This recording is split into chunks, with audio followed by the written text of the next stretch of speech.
Love mocktail 3. So ಬನ್ನಿ, spoilers ಇಲ್ಲದೆ ಈ ಸಿನಿಮಾ ನಿಜವಾಗಿಯೂ ಹೇಗಿದೆ ಅಂತ ಒಂದು ಆಳವಾದ ನೋಟ ಹರಿಸೋಣ. ಈ ಹೊಸ ಮಾಕ್ಟೇಲ್ನ ರುಚಿ ಹೇಗಿದೆ? ಬನ್ನಿ ಒಟ್ಟಿಗೆ ಸೇರಿ ನೋಡೇ ಬಿಡೋಣ. ಓಕೆ, ಮೊದಲನೇದಾಗಿ ಲವ್ ಮಾಕ್ಟೇಲ್ ಸರಣಿಯ ಈ ಹೊಸ ಭಾಗದಲ್ಲಿ ಆಕ್ಚುಲಿ ಹೊಸ್ತೇನಿದೆ ಅಂತ ನೋಡೋಣ. ರನ್ ಟೈಮ್ ಸುಮಾರು 2 ಗಂಟೆ 14 ನಿಮಿಷ, ಅಂದ್ರೆ ಒಂದು ಪರ್ಫೆಕ್ಟ್ ವೀಕೆಂಡ್ ವಾಚ್. ಆದ್ರೆ ಇಲ್ಲಿರೋ ಅತಿ ದೊಡ್ಡ ವಿಶೇಷತೆ ಅಂದ್ರೆ ಇದರ ಜಾನರ್. ಇದು ಬರೀ ಒಂದು ಲವ್ ಸ್ಟೋರಿ ಅಲ್ಲ, ಒಂದು ಮೆಚೂರ್ ಫ್ಯಾಮಿಲಿ ಡ್ರಾಮಾ. ಈಗ ಬರೋಣ ಅದರ ಕಥೆಯ ಬಗ್ಗೆ ಮಾತಾಡೋಣ. ಮತ್ತೆ ನೆನಪಿಸ್ತಾ ಇದ್ದೀನಿ, ಯಾವುದೇ ಸ್ಪಾಯ್ಲರ್ಸ್ ಇಲ್ಲ. ಕಥೆಯ ಮುಖ್ಯ ತಿರುಳು ಏನು ಅಂತ ಮಾತ್ರ ಅರ್ಥ ಮಾಡ್ಕೊಳ್ಳೋಣ. ಕಥೆಯ ಹೀರೋ ಆದಿಯ ಜೀವನದಲ್ಲಿ ಒಂದು ದೊಡ್ಡ ಬದಲಾವಣೆ ಆಗುತ್ತೆ. ಆ ಒಂದು ಬದಲಾವಣೆ ಅವನ ಇಡೀ ಪ್ರಪಂಚವನ್ನೇ ನೋಡೋ ದೃಷ್ಟಿಯನ್ನೇ ಬದಲಾಯಿಸ್ಬಿಡುತ್ತೆ. ಇದು ಪ್ರೀತಿಯನ್ನು ಮೀರಿದ ಒಂದು ಹೊಸ ಸಂಬಂಧದ ಕಥೆ. ಆ ಬದಲಾವಣೆ ಬೇರೇನೂ ಅಲ್ಲ, ಆದಿ ಒಬ್ಬ ಅಪ್ಪನಾಗ್ತಾನೆ. ನಿಧಿ ಅನ್ನೋ ದತ್ತುಪುತ್ರಿಯ ಆಗಮನದೊಂದಿಗೆ ಅವನ ಲೈಫ್ ಒಂದು ಹೊಸ ದಿಕ್ಕಿಗೆ ಹೊರಳುತ್ತೆ. ಇದುವೇ ಇಡೀ ಸಿನಿಮಾದ ಕೇಂದ್ರ ಬಿಂದು. ಅಪ್ಪ ಮಗಳ ಈ ಬ್ಯೂಟಿಫುಲ್ ಪ್ರಪಂಚ ತುಂಬಾ ಚೆನ್ನಾಗಿರುತ್ತೆ. ಆದ್ರೆ ಕಥೆ ಅಂದ್ರೆ ಅಷ್ಟೇ ಇರಕ್ಕಾಗುತ್ತಾ ಅಲ್ವಾ? ಕೆಲವು ಅನಿರೀಕ್ಷಿತ ಸವಾಲುಗಳು, ಕೆಲವು ಬಿರುಗಾಳಿಗಳು ಅವರ ಜೀವನಕ್ಕೆ ಎಂಟ್ರಿ ಕೊಡ್ತವೆ. ಈ ಚಾಲೆಂಜಸ್ ಅವರಿಬ್ಬರ ಬಾಂಧವ್ಯವನ್ನ, ಅವರ ಕನಸುಗಳನ್ನ ಹೇಗೆ ಪರೀಕ್ಷಿಸುತ್ತೆ ಅನ್ನೋದೇ ಈ ಸಿನಿಮಾದ ಕಥಾಹಂದ್ರ. ಹಾಗಾದ್ರೆ ಈ ಸಿನಿಮಾ ಯಾಕೆ ಎಲ್ಲರ ಮನಸ್ಸನ್ನ ಕದೀತಿದೆ? ಏನಿದರ ಅಸಲಿ ಪ್ಲಸ್ ಪಾಯಿಂಟ್ಸ್? ಬನ್ನಿ ನೋಡೋಣ.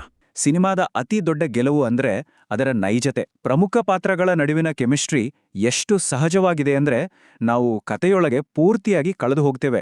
ಅದರಲ್ಲೂ ತಂದೆ ಮಗಳ ಸೀನ್ಗಳಂತೂ ಅಬ್ಬಬಾ, ಒಂದು ಬೆಚ್ಚಗಿನ ಅಪ್ಪುಗೆಯ ಅನುಭವ ಕೊಡುತ್ತೆ.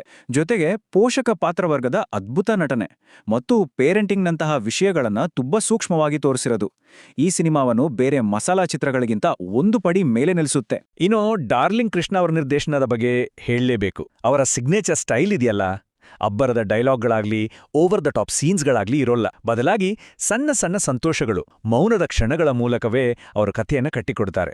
ಅದು ನೇರವಾಗಿ ನಮ್ಮ ಹೃದಯಕ್ಕೆ ತಟ್ಟುತ್ತೆ. ಪಾಸಿಟಿವ್ಸ್ ನೋಡಿದ್ವಿ, ಆದ್ರೆ ಪ್ರತಿಯೊಂದು ಚಿತ್ರದಲ್ಲೂ ಕೆಲವು ಕೊರತೆಗಳು ಇರಬಹುದಲ್ವೇ? ಸೊ ಈ ಚಿತ್ರದಲ್ಲಿ ಸ್ವಲ್ಪ ಸೇಫ್ಗೆ ಮಾಡಿದ್ಯಾ? ನೋಡೋಣ ಬನ್ನಿ. ಕೆಲವು ಸಣ್ಣ ಕೊರತೆಗಳು ಇವೆ. ಮೊದಲನೆಯದಾಗಿ ಕಥೆಯ ಕೆಲವು ತಿರುವುಗಳು ಸ್ವಲ್ಪ ಪ್ರೆಡಿಕ್ಟಬಲ್ ಅನ್ಸ್ಬೋದು. ಅಂದ್ರೆ ಮುಂದೆ ಏನಾಗ್ಬೋದು ಅಂತ ನಮಗೆ ಮೊದಲೇ ಊಹಿಸೋಕೆ ಸಾಧ್ಯ ಆಗುತ್ತೆ. ಇನ್ನು ಸೆಕೆಂಡ್ ಹಾಫ್ನಲ್ಲಿ ಎಮೋಷನಲ್ ಪಂಚ್ ಇನ್ನಷ್ಟು ಸ್ಟ್ರಾಂಗ್ ಆಗಿರ್ಬೋದಿತ್ತು ಅನ್ನೋದು. ಒಟ್ಟಾರೆ ಇದೊಂದು ಹಾರ್ಟ್ ವಾರ್ಮಿಂಗ್ ಸಿನಿಮಾ, ಆದ್ರೆ ಕಥೆಯಲ್ಲಿ ದೊಡ್ಡ ರಿಸ್ಕ್ ತೆಗೆದುಕೊಂಡಿಲ್ಲ. ಸೊ ಬೇಸಿಕಲಿ ಇದೊಂದು ಟ್ರೇಡ್ ಆಫ್. ಒಂದು ಕಡೆ ಅದ್ಭುತವಾದ ಕೆಮಿಸ್ಟ್ರಿ ಮತ್ತು ನಟನೆ ಇದೆ, ಇನ್ನೊಂದು ಕಡೆ ಸ್ವಲ್ಪ ಊಹಿಸಬಹುದಾದ ಕಥೆ ಇದೆ. ಆದ್ರೆ ಆ ನಟನೆ ಮತ್ತು ಕೆಮಿಸ್ಟ್ರಿಗೋಸ್ಕರನೇ ಈ ಸಿನಿಮಾ ನೋಡಬಹುದು ಅನ್ನೋದು ನಮ್ಮ ಅನಿಸಿಕೆ. ನಮ್ಮ ಕಡೆಯಿಂದ ಈ ಚಿತ್ರಕ್ಕೆ ಸಿಕ್ಕಿರೋ ರೇಟಿಂಗ್ 3.7 ಔಟ್ ಆಫ್ 5. ಇದು ಖಂಡಿತವಾಗಿಯೂ ಒಂದು ಉತ್ತಮ ಚಿತ್ರ ಅನ್ನೋದಕ್ಕೆ ಸಂಕೇತ. ಸಿಂಪಲ್ ಆಗಿ ಹೇಳೋದಾದ್ರೆ ಲವ್ ಮಾಕ್ಟೇಲ್ 3 ಒಂದು ಪ್ರಾಮಾಣಿಕ ಕುಟುಂಬ ರತ್ನ. ಇದರ ಅತಿದೊಡ್ಡ ಆಕರ್ಷಣೆ ಅಂದ್ರೆ ನಟನೆ ಮತ್ತು ಫೀಲ್ ಗುಡ್ ವೈಬ್ಸ್. ಕತೆ ಹೊಸದೇನಲ್ಲದಿದ್ರೂ ಒಂದು ಒಳ್ಳೆಯ ಅನುಭವಕ್ಕಾಗಿ ಥಿಯೇಟರ್ನಲ್ಲಿ ನೋಡಲು ಖಂಡಿತವಾಗಿಯೂ ಯೋಗ್ಯವಾದ ಸಿನಿಮಾ.